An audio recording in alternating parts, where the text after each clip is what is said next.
वाघ्याला बघा कशी भूक लागली आणि त्याला दूध आणि बिस्किट खायला दिलेत. वालच्या भरपूर शेंगा तोडल्यात आणि या थोड्या वरण्याच्या पण तोडल्यात.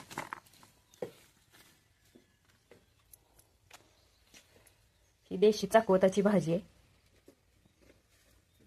या शेंगांच्या वरती काजळी आणि मावा पडलाय म्हणून आता ह्या धुवून घेणार आहे.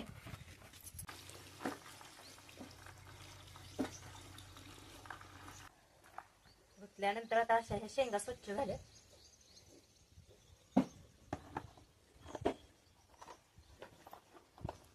आणि आता बघा मी निघाले मोहरी काढायला.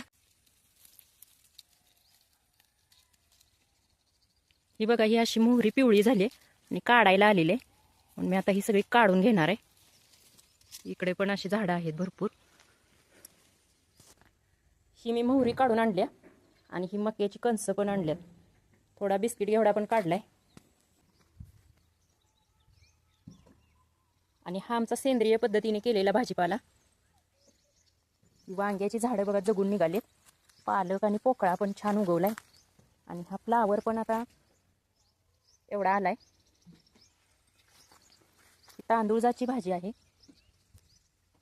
आणि हे कांदे बी तयार करण्यासाठी हे कोंब आलेले कांदे लावले होते, त्यांना हा असा फुटवा आलाय. बघा किती छान आलेत. इकडे हा कोबी लावलाय. कोथिंबीर आणि मेथीची भाजी हिरवीगार अशी फ्रेश एकदम आलेली आहे. आणि मिरच्याची रोपं पण चांगली आली. कोणत्याही प्रकारची औषध फवारणी न करता हा भाजीपाला केलाय.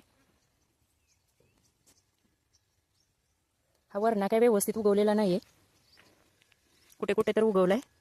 दारातील फुलझाडांमध्ये हे शेवंतीचं झाड एक परवा आणून लावलं होतं. त्याला बघा फुलं लागलीत. पिवळी पिवळी शेवंती आहे. खूप छान अशी फुलं 2च लागलेत.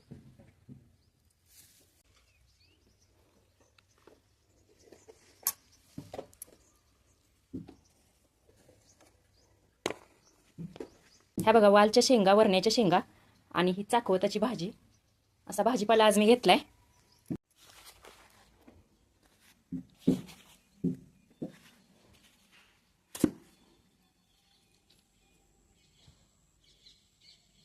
आणि आता हे सगळं घेऊन मी चालले घरी.